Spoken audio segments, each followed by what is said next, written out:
güey. Chingón. ¿Les dije que este güey era un genio o no? ¿Te rifaste, carnal?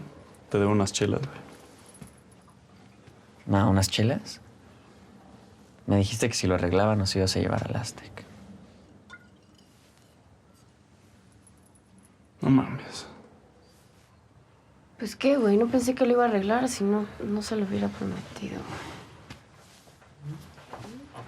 Está bien.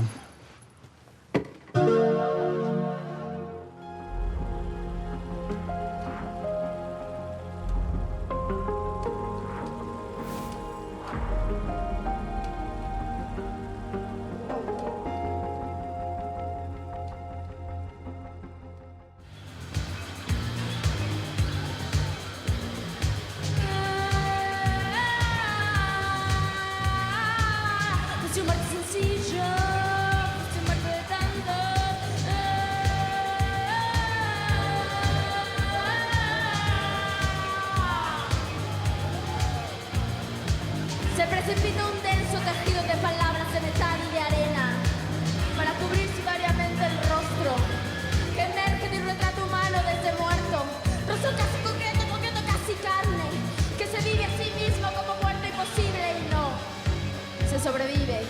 Estoy muerto de tantos cuyo nombre sucede que no conozco. Estoy muerto sencillo, estoy muerto de tantos.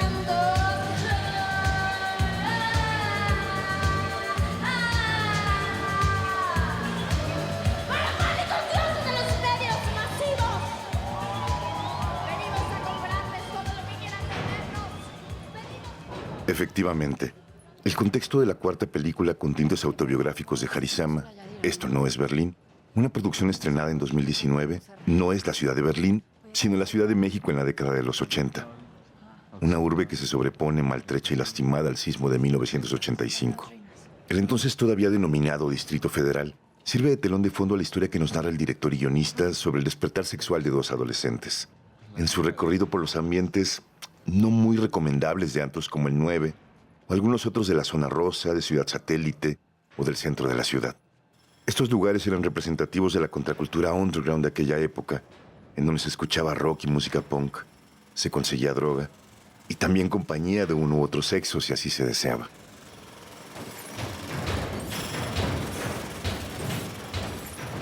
Yo siento que la génesis de este proyecto viene desde Los Detectives Salvajes, ¿no? Y después de haber perdido los derechos, más bien, porque no los perdí, más bien los dejé ir voluntariamente, como de reflexionar, bueno, ¿qué es lo que me interesaba tanto de lo que Bolaño dice en esa... ¿Cuál es la esencia de lo que a mí me producía una reverberación tan grande, ¿no? Y entonces me di cuenta que había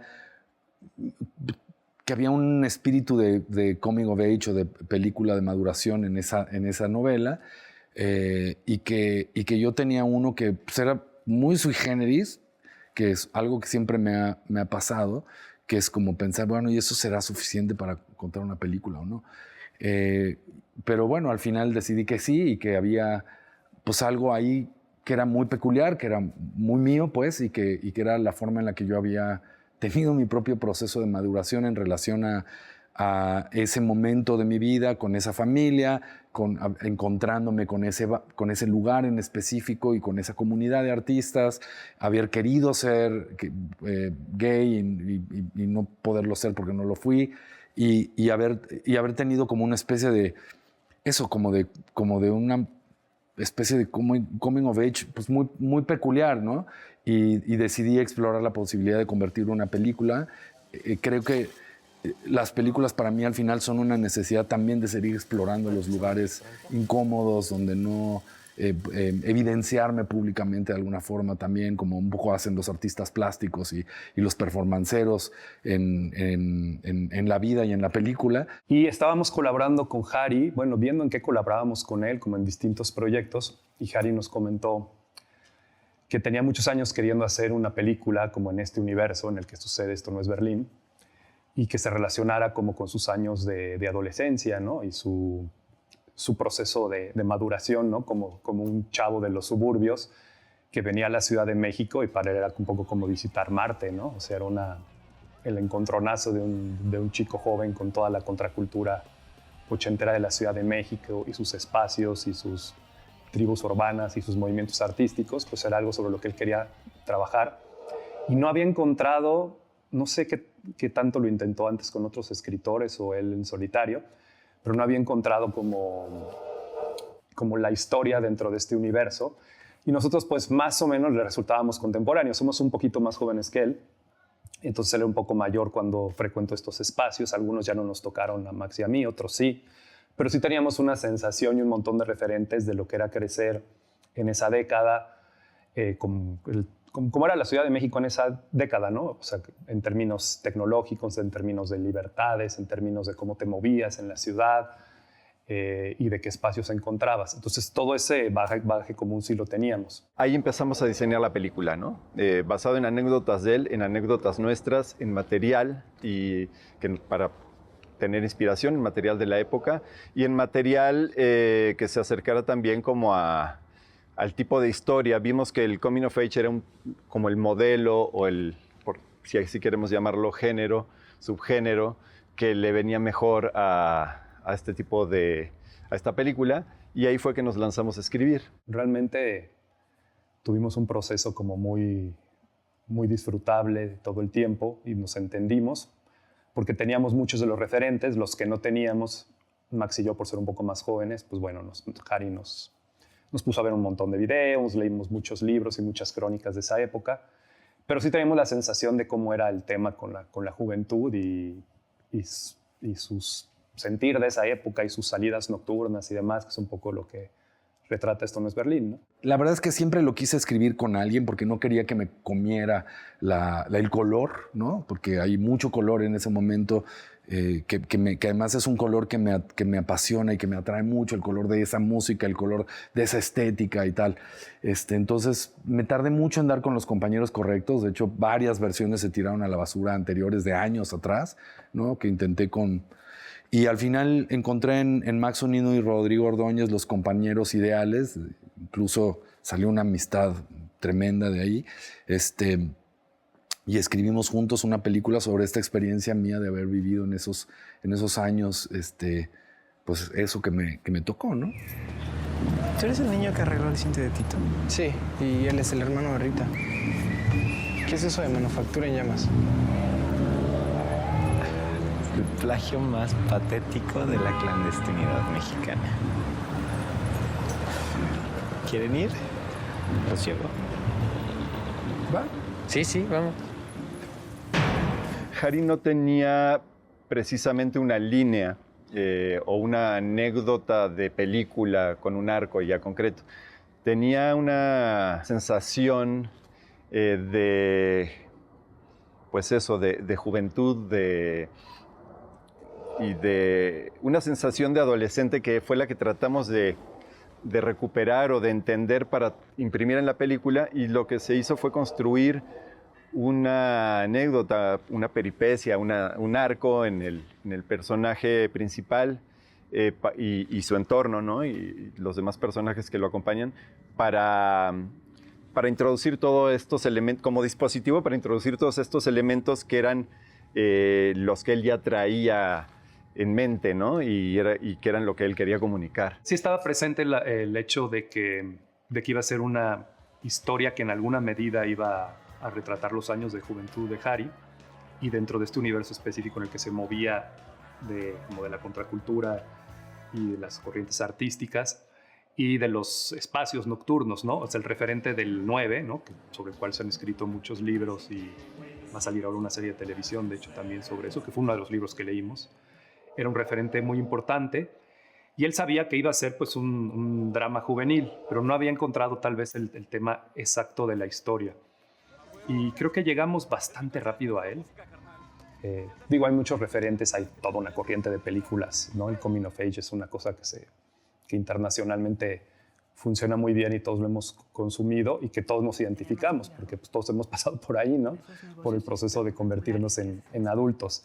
Harry además es un director que sí escribe, no solo da notas, sino que se sienta a escribir. Tuvimos un proceso de trabajo que a mí disfruté mucho y que lo he seguido haciendo ahora que estoy trabajando, pues ya estoy, digamos, escribiendo para televisión y así, que es que hicimos una escaleta juntos, ¿no? O sea, platicamos muchísimo, hicimos como un laboratorio juntos, yo les abrí mis archivos de vida y mis archivos físicos y hablamos muchísimo y fuimos encontrando la historia y después juntos, los tres, hicimos una escaleta, ¿no?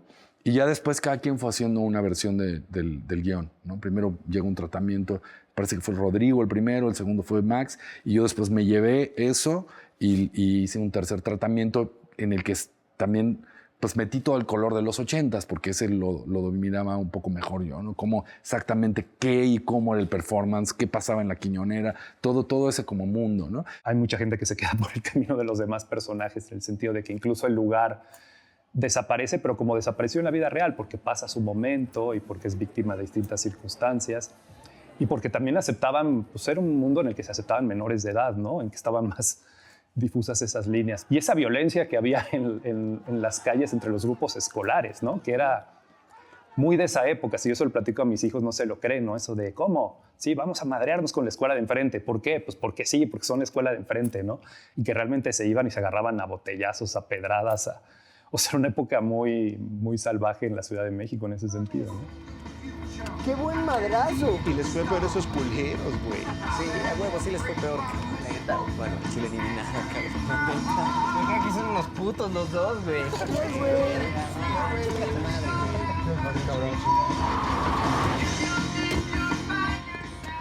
¡En chinga, en chinga, en chinga!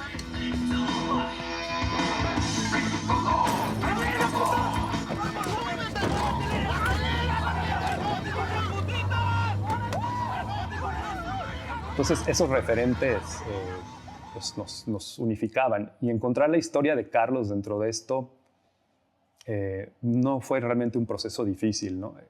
Para mí es una historia sobre la diferencia entre el querer ser y el querer pertenecer. Y que están desesperadamente buscando su lugar en el mundo y no lo encuentran porque no tienen acceso a nada más que lo que les tocó, ¿no? Que les tocó ese mundo en Satélite o en Lomas Verdes o en Echegaray, como fue en mi caso de la adolescencia, y que realmente no había acceso no había mucho acceso. Aparte, en una época de no hay redes sociales, no hay Google, quiénes son las bandas del momento, ¿no? Había que ir a encontrarse con eso, que milagrosamente se te acercara y decir, claro, yo resueno con esto, no con esto, ¿no? Y el momento en que yo lo pude definir de esa manera, me quedó muy clara la historia, ¿no? De cómo él trata de pertenecer a este lugar, lo cual no sucede a todos, pero en el camino de querer pertenecer a un grupo y a un lugar, ¿qué tanto puedes falsearte a ti mismo, ¿no? Sobre todo en una época en que apenas estás buscando tus referentes y tu personalidad, ¿no? Y qué tanto estiras. Todos hemos pasado por esto de querer encajar en un lugar y luego darte cuenta de que eres otro tipo de persona.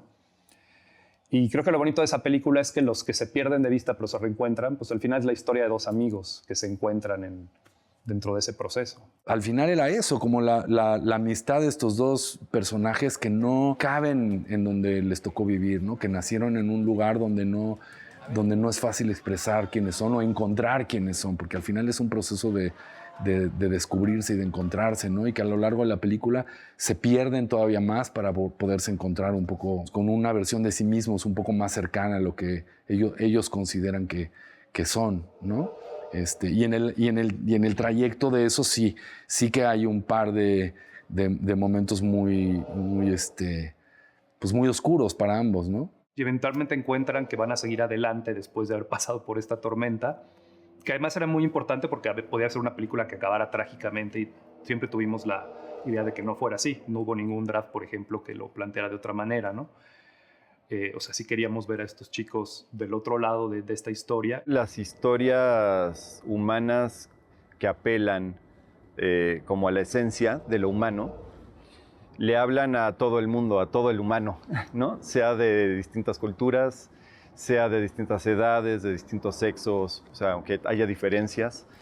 Mientras logremos, o las historias logren tocar alguna parte de la esencia humana, ahí es donde el otro se puede identificar en la película, ¿no? En este caso. ¿Estás bien? ¿Eh? ¿Qué te pasó?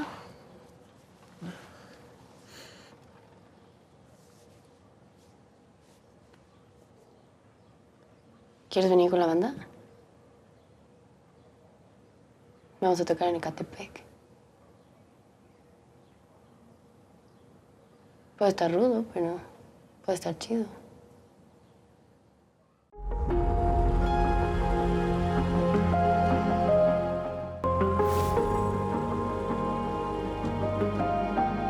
La preparación también larga fue con los actores. Un día yo estaba en una sala de grabación de doblaje, no me acuerdo la verdad qué estaba grabando, y el ingeniero de audio en turno en ese momento es un cuate que se llama Chakra. Estábamos grabando y me comentó así de la nada, me dijo, oye, fíjate que la hermana de mi esposa es directora de casting, se llama Viridiana Olvera, y está por llevar un casting de una película con chavos. Entonces me dijo que como que te ubica, me dijo que si le podía pasar tu contacto, tal. Le dije, por supuesto, ¿no? Encantado. Yo para ese momento no había hecho ningún proyecto de cine, había hecho muy pocas cosas de imagen. Entonces le dije, sí, claro, pásale mi contacto. Total, me contactó Viridiana Olvera. Fui al primer casting y nada, me dijo como... no va a ser un casting propiamente, el director está interesado en conocer a las personas que le quiero presentar, entonces nada, siéntate, háblame de ti, ¿no? Cuéntame más que qué has hecho laboralmente y dónde estudiaste, háblame de ti, ¿no? ¿Qué ocupa tu cabeza esta semana? ¿Qué te gusta hacer, no? Y ese fue el primer casting. De ahí pasó un poco de tiempo, me llamaron para el callback, ahí ya fue directamente con Harry en Catatonia, hicimos un par de escenas. Y creo que el proceso fueron quizá 2 callbacks más, dos veces que me citaron ahí en Catatonia, antes de darme la noticia, ¿no? De que a Harry le había gustado y que me quería para el personaje de Hera. También en el casting intercambiamos a los personajes, ¿no? Con Saviani, con varios otros compañeros actores que fueron. De repente yo jugaba el rol de Carlos y el otro de Hera, luego los intercambiábamos y así nos íbamos jugando, ¿no? Ya había trabajado con Harry, hicimos una serie que recreaban como los cuentos infantiles llevados a lo mórbido y nos tocó el de Pinocho a nosotros y me encantó trabajar con él. Siento que Harry tiene como un gran entendimiento hacia la dirección de actores. Y después pasó un tiempo y supe que estaban haciendo el casting para Esto no es Berlín y nadie me llamaba para el casting, ¿no? Y decía, ¿cómo? Pues me dijo él que le había gustado mucho mi trabajo y entonces de pronto dije, le voy a mandar un mensaje. Y le escribí y me dijo, claro que te tengo contemplado. Me dijo, no sé por qué nadie te ha marcado para el casting. Me acuerdo que hice el casting y de pronto son esos personajes que conectan contigo. Como que de pronto cuando hice el callback, como que me sentí muy libre. Ya una vez elegido el grupo de actores para la peli, pasamos por un proceso bastante largo de trabajo, porque el trabajo con ellos tenía que, al final es una película de época, ¿no? Uno se quiere hacer el jovenazo, pero pues no, es una peli de época. Y además, la verdad es que casi ninguno de los actores que retratan artistas tenían ningún tipo de interés en el arte de manera, bueno, algunos sí, pero la mayoría no visitaban museos de arte contemporáneo frecuentemente, no conocían mucho de arte contemporáneo. Y era para mí muy importante que ellos tuvieran incluso una voz de artista que defender, ¿no? En la película. No entendía que, por ejemplo, era un chico punk. No, entendía que era el dueño de un antro, ¿no? Como en el mundo de los 80s, hablando de la liberación sexual. Ahí también pasamos por todo un proceso de talleres con gente increíble que nos acompañó en ese proceso, ¿no? De enorme aprendizaje, y entonces fue muy bonito porque cada quien fue realmente encontrando su lugar en ese mundo, ¿no? Que yo no quería empezar a filmar sin que eso existiera, pero realmente adentro del cuerpo de ellos. Incluso para mí, vamos, ¿no? De entender la pasión de trabajar sobre tu piel, por ejemplo, una obra de arte, digamos, los artistas de performance más políticos de nuestro país, de Brasil, por ejemplo.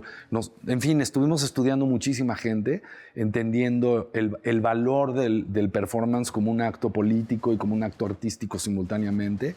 Era entender que el arte ya de pronto no era suficiente plasmarlo en una hoja o en un cuadro, ¿no? Que se necesitaba el grito, la víscera, ¿no? La entraña, el aventarte a todos lados. Harry me dijo a mí, créame un performance, ¿no? Y me dijo, tienes 5 minutos. Y entonces yo dije, órale, a ver.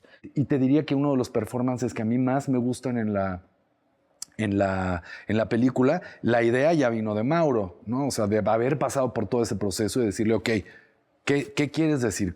Ok, quiero hacer un performance en donde yo golpeo a mis compañeros mientras les digo todos los nombres que me han dicho a mí como miembro de la comunidad LGBTQ, ¿no? Y de ahí esa fue la semilla de un performance que a mí me gusta mucho, donde cerramos además Monterrey, que nos dieron permiso, pero no sabían lo que íbamos a hacer, ¿no?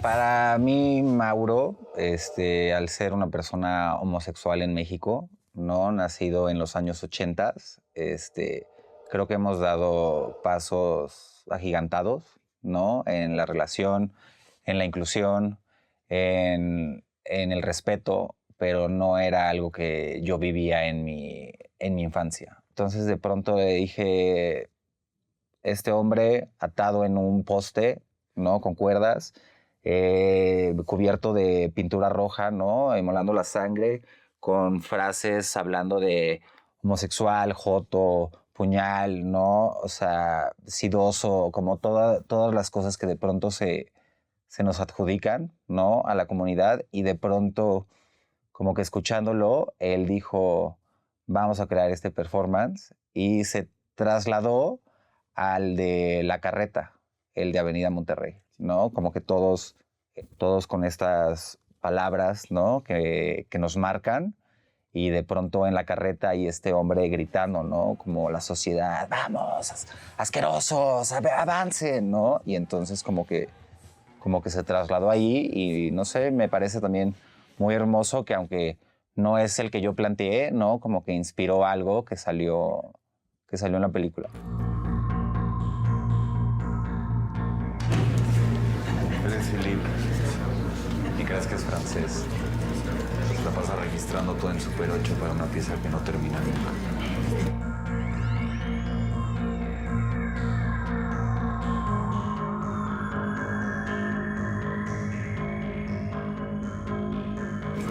Muchos han tenido historias muy, muy amables, ¿no? Pero también muchos han tenido como, pues, eventos un poco violentos, cosas de discriminación, cosas, en fin, ¿no? Cosas que yo conozco como de primera mano y que me servían mucho también para entender esa batalla, ¿no? Que hoy, aunque sigue habiendo mucha discriminación, aunque es una cosa que todavía no la normalizamos como debería estar, ¿no? Quizá ya no es tan tabú, pero todavía se le tiene como cierta ahí reserva al tema. ¿Cuál es esa lucha que en ese momento era muchísimo más fuerte de saber si decirlo abiertamente, si no, ¿no? Por todo lo que implica, y este personaje tenía esa lucha, ¿no? Como, es que no conozco en mi entorno, en mi contexto, no hay nadie que sea de esta manera, seré que soy el único en el mundo, ¿no? ¿Será que está mal y yo no debería hacerlo? Y entonces por eso en el momento en el que llega a este bar emblemático, el Aztec, ¿no? Y conoce un poco esta diversidad, pues le sorprende, le mueve muchísimo y un poco como a mí me pasaba con la actuación, o como que dijo, esto está padrísimo, yo quiero pertenecer, ¿no? Todo era como clandestino, ¿no? Entonces seguía permeado de una cosa como de, bueno, aquí lo hacemos, aquí puedes, pero esto no está bien visto ni está permitido en la sociedad.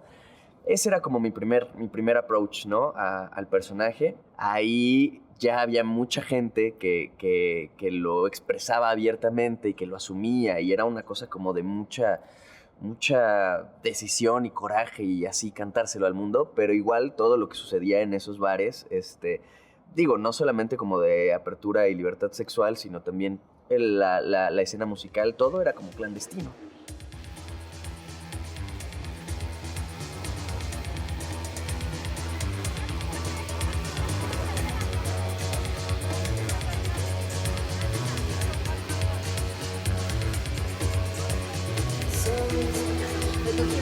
únicos.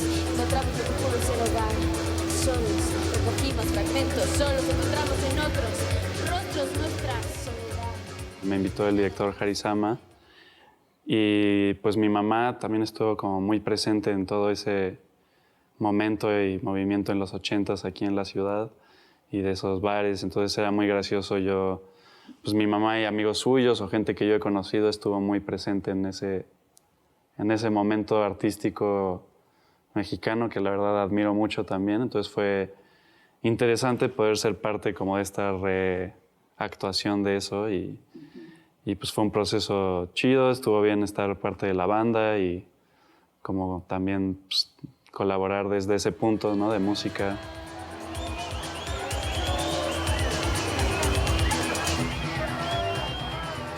Qué huevotes de venir a tocar aquí, ¿eh? Sí, nunca había venido a un lugar así como este. Pues no, carnal. Ustedes son bonitos. De hecho, estaba un día en el camerino, estaba dando funciones de una obra que se llamaba El corazón de la materia y me llamó Hari directamente. Así justo antes de entrar a escena le contesté porque pues lo conozco y me ofreció el personaje directamente, me dijo que estaba desarrollando este proyecto, escribiendo este guión sobre el tema que ya platicaremos y pues me pareció muy interesante y además tenía ganas de trabajar con él. Me contó un poco de qué iba el personaje de Carolina y me dijo, te mando el guión. Y yo, cuando lo leí, inmediatamente le dije que sí, me encantó el guión. El personaje, aunque es un personaje, digamos, que no es el personaje central en la historia, me parecía que era muy interesante actoralmente y le dije que sí. ¿Tú a dónde fuiste anoche? Fuimos a una fiesta con Rita y su novio. Ah. ¿Bebiste mucho? No.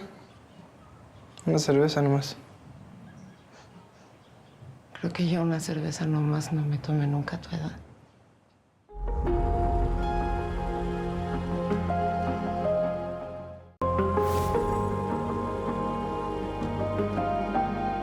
Mi personaje se desarrolla mucho en el entorno familiar del personaje de Shaviani, que es mi hijo en la película, pero también salen los tíos, pero también sale, sobre todo los tíos. Y entonces hicimos como varias sesiones en el que él nos fue como hablando de esa familia y fuimos tratando de integrar a la familia. Y entonces empezamos con el trabajo de Marina de Tavira deprimida y tal, y de repente a mí adentro se me empezó a mover todo y no me lo esperaba. En El sueño de Lu era esperable que iba a pasar algo emocionante. Acá no, yo llevaba muchos años trabajando esto en terapia, en las prácticas en las que yo he estado espiritual y demás, y sentía que no tenía todo bastante bajo control, y no. El personaje de Carolina es una madre no soltera, sino separada, divorciada, que sí tiene que sacar adelante a 2 hijos sola, y esto la pone en un estado de depresión. Básicamente lo que trabajé mucho con Carolina fue la depresión, la adicción a las pastillas como el Ribotril, que en su época tenía otro nombre, pero por eso está dormida todo el tiempo. O sea, si recuerdan en la película, el hijo llega, ella está dormida profundamente, se despierta como sonámbula, lo busca en el cuarto, ya no lo encuentra, está siempre como... En la primera parte de la película como en pijama, ¿no? Me pareció interesante trabajar ese momento de la depresión, de estar sola con los hijos, sacándolos adelante, el fracaso matrimonial y por esto no se da cuenta realmente de lo que está pasando. Como finalmente la vida de estos jóvenes sucede sin que casi los adultos y las adultas se den cuenta, ¿no? Y entonces todo eso se vuelve para mí un acto de psicomagia. Gigante, porque además, pues eso me pasaba. Yo estaba filmando, te digo, a la mamá, y entonces entraba Carlos a darle de comer y estaba la mamá deprimida y tal, y yo me salía hacia afuera y veía que estaban los camiones y ¿por qué estoy haciendo esto? ¿Por qué está esta gente aquí en mi casa?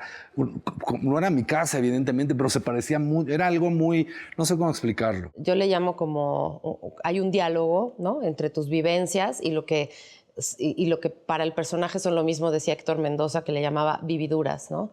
Los actores, las actrices, las personas tenemos vivencias, los personajes tienen vividuras, ¿no? Y ahí haces un trazo, ¿no? Como que cuáles son las diferencias y cuáles son las semejanzas, y de ahí vas construyendo, ¿no?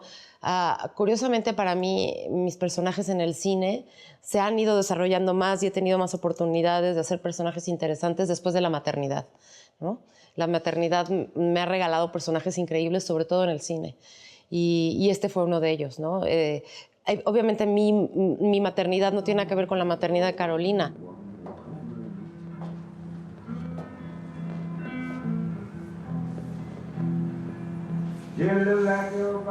Tú deberías quedarte con sus cosas. Aquí no hay nadie que levante este desmadre. Y la verdad, yo no podría.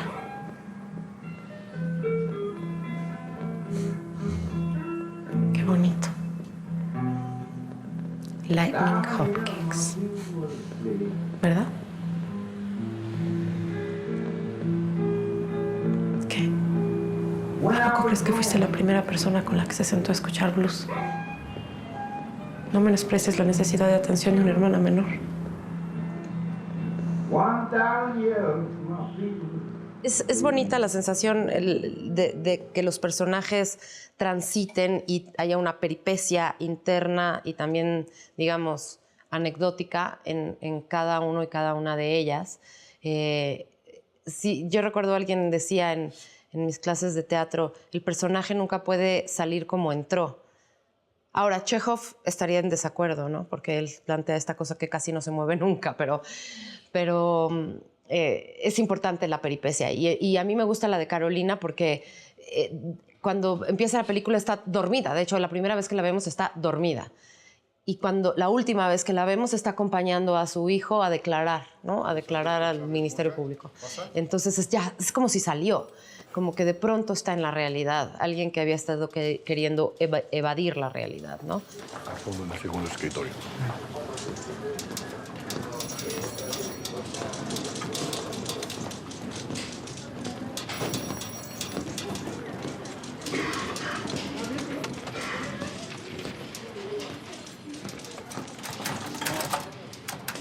Nombre. Carlos Alberto Chávez Murga. Esta película hablaba mucho de su propia juventud y lo compartió y pues todos nos sentimos de alguna manera parte de ese momento, ¿no? De ese momento de convertirte, pues sí, de dejar de ser niño, niña y empezar a tener esas experiencias tan anheladas en la adolescencia, ¿no? Y a mí me tocó hacer justamente un papel pequeño, pero muy significativo en el sentido del entorno familiar, cultural y de educación que tiene este chavo. Harry me invitó a ser uno de sus hermanos, un hermano bastante cuadrado y ¿no? Como Martín. Martín es ingeniero mecánico. Dejen de molestar. Vete, que aquí te vas a deprimir. No, lo que pasa es que si no sale como tú, imagínate. ¿Ya se fue? Encontró un mundo y es el tío del personaje principal que le llama la atención al chico porque pues justamente pues, fuma mota, trae su moto, se deja el pelo largo, es como el loco y extraño de la familia.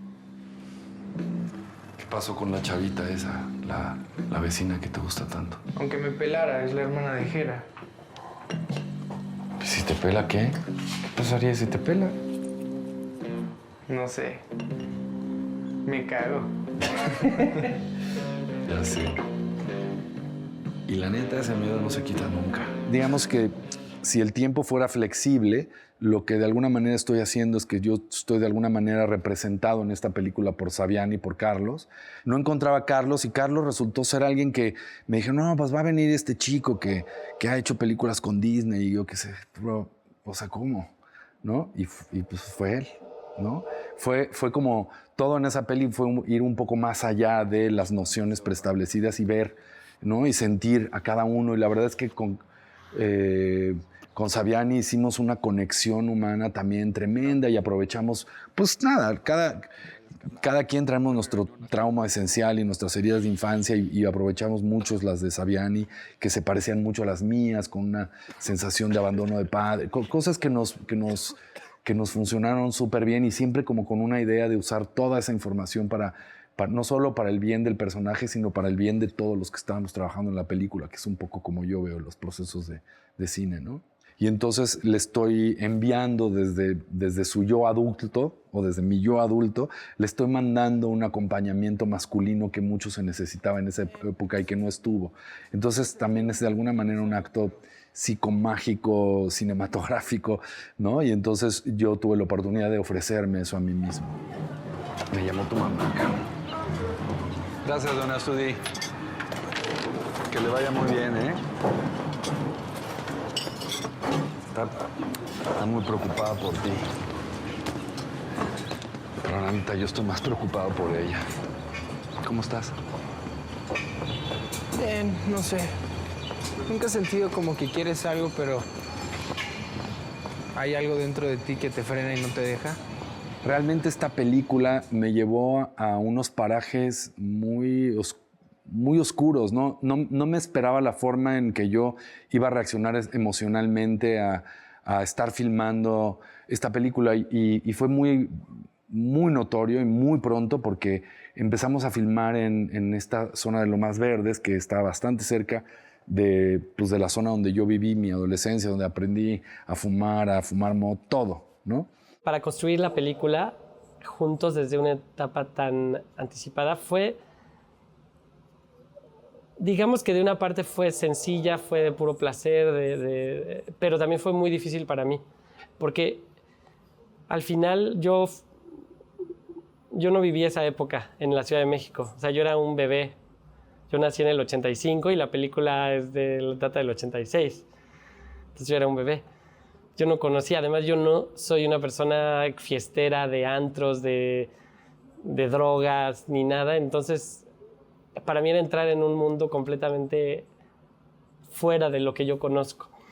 Entonces fue un proceso de Hari que me empezó a instruir, me empezaba a mandar pues muchas cosas que leer, que ver. Me presentaba mucha gente de la época, de todo este movimiento New Wave mexicano. No hay muchos documentos fotográficos, entonces todo me lo tenía que imaginar platicando con esa gente, platicando con Hari, con Diana Quirós.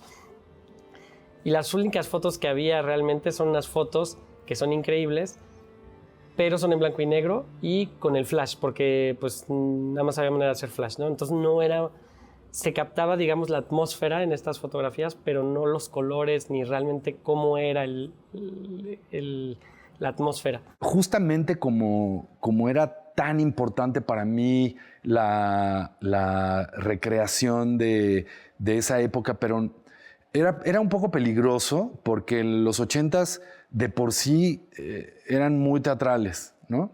Era una época casi fársica estéticamente, ¿no? Yo quería retratar los 80s que yo viví tal como yo los viví y era como muy obsesivo de que el retrato fuera realmente pues exacto, realista o lo más acercado posible, ¿no? Había algunas fotografías mías, de otras fotografías que había del 9 y de cosas por ahí que se podían utilizar y de cosas de Berlín y así, porque al final se parecía mucho todo. Pero la idea era no teatralizarlo, sino volverlo. Entonces hubo todo un proceso de investigación y Diana Quirós, que fue la diseñadora de producción, pues me acompañó, le dije, ya, súmate, ¿no? O sea, yo sé que esto no es lo normal, pero me encantaría que me acompañaras a hablar con la banda de los 80s que conozco y que todavía está por ahí, entre otros Jimena Cuevas, Ricardo Nikolayevsky, pues muchos otros. Entonces, como que iniciamos una aventura juntos casi como si fuera un documental de recreación de los 80s, donde hablamos con muchísima gente. También hablé con artistas plásticos muy vigentes en este momento, muy radicales, mexicanos, que nos abrieron las puertas y que después también incluso me ayudaron a tallerear con los actores, ¿no? Entonces iniciamos un proceso de investigación muy grande y pues fue muy padre que al final el espíritu siempre fue como lograr, teníamos un propósito muy claro y que era, no queremos teatralizar los 80s, queremos hacer esos 80s, exactamente esos, los de La Quiñonera, los del 9, los del Tutti Frutti, los que yo viví, pues, ¿no?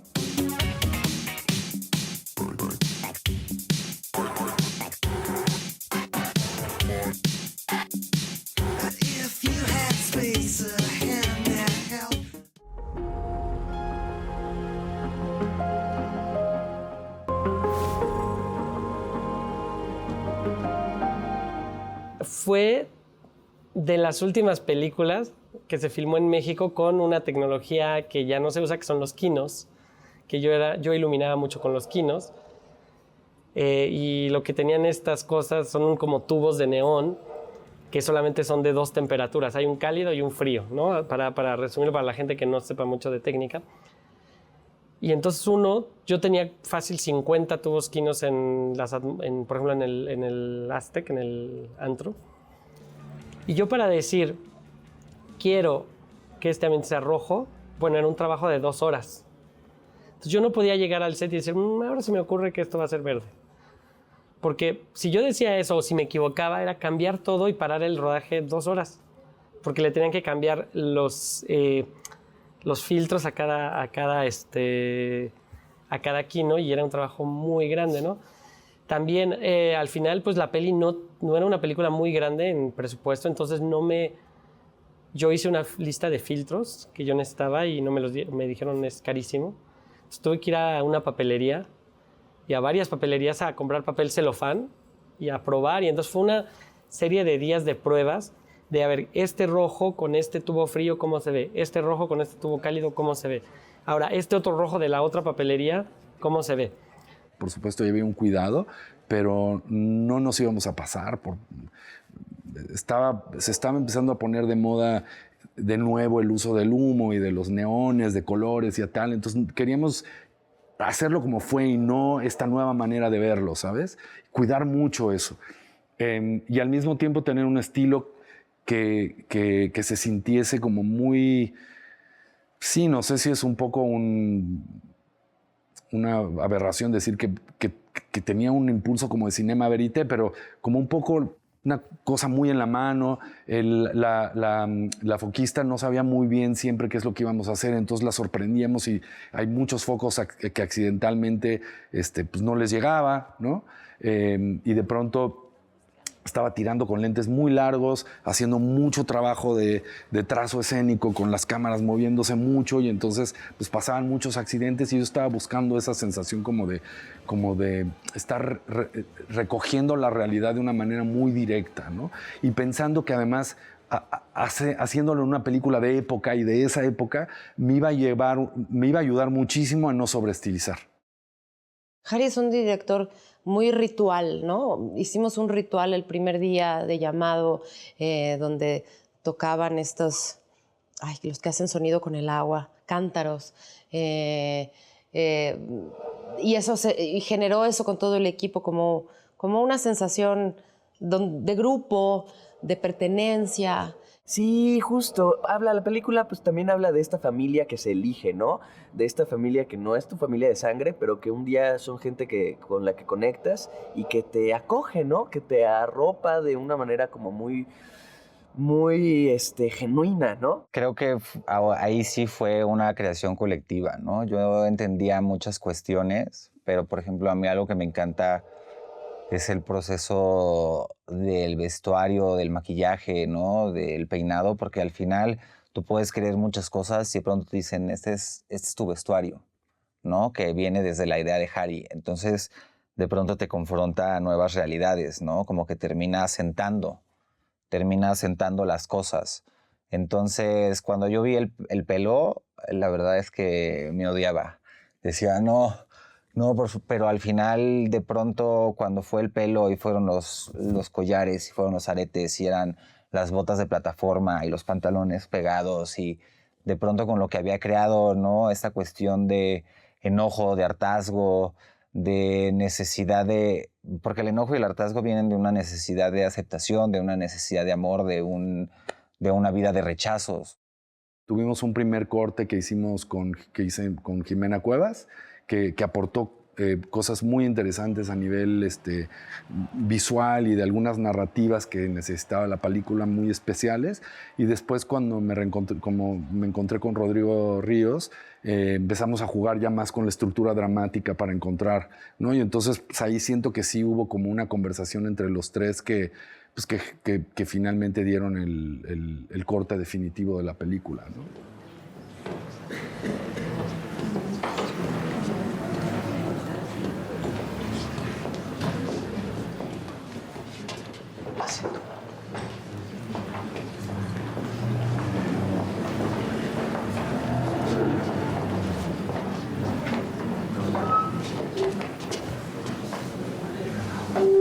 Cruzó fronteras de una manera muy especial para mí y me tocó escuchar eso vamos, hasta en Inglaterra, que uno diría, pues, ¿qué les va a ir uno a contar a ellos, que son los que un poco, digamos, musicalmente al menos son los que hacían esa música realmente en ese momento, ¿no? Y pues nada, en BFI London nos fue súper bien, ¿no? Y el que presenta la película en BFI London pues es un súper personaje de esa época, que justo lo inventó un curador de cine muy importante en Inglaterra, que lo invitaron justo a presentar porque llegó con unos pantalones de tigre, o sea, muy...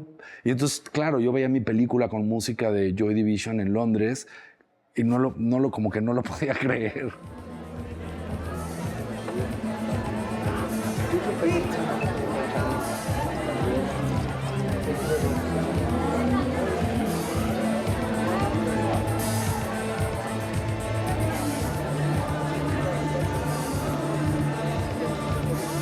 Fue loquísimo. Es una experiencia como de ensueño. La verdad fue una cosa completamente surreal. Porque primero era mi primer película. Segundo, nadie habíamos visto nada, ninguna escena, nada del material de la película y mucho menos la película terminada. Harry no nos quiso enseñar nada. Y hasta ese momento en el festival, entonces esa impresión de verte por primera vez, pero además ni siquiera en un screening con ellos, con el equipo de trabajo, ¿no? Ya en el festival con público y además en Sundance, que es un lugar así en Park City, en medio de la nada, con unos paisajes increíbles, todo lleno de nieve. Fue una cosa, fue surreal. Como que es un festival muy importante para la industria del cine y está todo el mundo ahí, pero también no tiene como esta cosa muy glamurosa. Y era como también regresar a la familia de Esto No Es Berlín, porque además fuimos todos a Sundance, y era como recuperar esa parte que en el rodaje habíamos tenido y que había sido muy lindo. Y como en todos los proyectos, generas una familia y un día te tienes que despedir y a veces pues te encuentras después, más adelante, ¿no? En los trabajos y tal.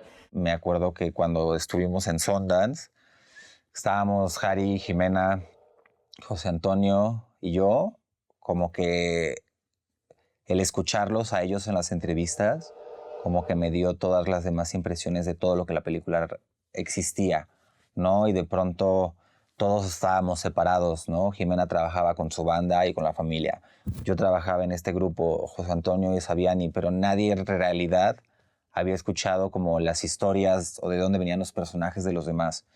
Y entonces en esas entrevistas podernos dar cuenta de cómo fue importante para cada uno, tanto para Harry como para nosotros, terminó de cerrar el círculo, ¿no? Escucharlos y que todas las opiniones fueran poderosas y vinieran desde un lugar de querer cambiar al mundo, a México, me pareció muy bello. Yo no me imaginaba que la película iba a tener la importancia en el cine mexicano como tiene. Digo, no, me siento muy orgulloso que forme parte de una película que pues está ahí en el cine mexicano, guste o no. Por alguna razón toca temas y a gente que hace que se recuerde esta película. Bueno, existe ese famosísimo dicho que dice ser joven y no ser revolucionario es una contradicción, ¿no? En este caso no sé si exactamente revolucionario, pero sí rebelde, ¿no? Pero sí, todos y todas pasamos por ahí en ese momento, ¿no? Cuando estamos en ese... Creemos que somos la generación punta de lanza siempre y es propio de esa edad sentirlo así, ¿no? Es más, esa sería la contradicción, no haberlo sentido nunca o la pérdida, ¿no? No haberlo sentido nunca. Y estos personajes lo sienten y lo sentí yo en el momento que me tocó vivirlo, lo sentiste tú en el momento en el que te tocó vivirlo, por suerte, ¿no? Porque quizá después eso te hace un adulto o adulta más comprensivo de las adolescencias que después te toca atestiguar. En ese sentido, pues es un poco la peli que me cambió la vida en ese sentido. Me ha permitido hacer otro tipo de proyectos que también me ha resultado muy interesante experimentar, ¿no?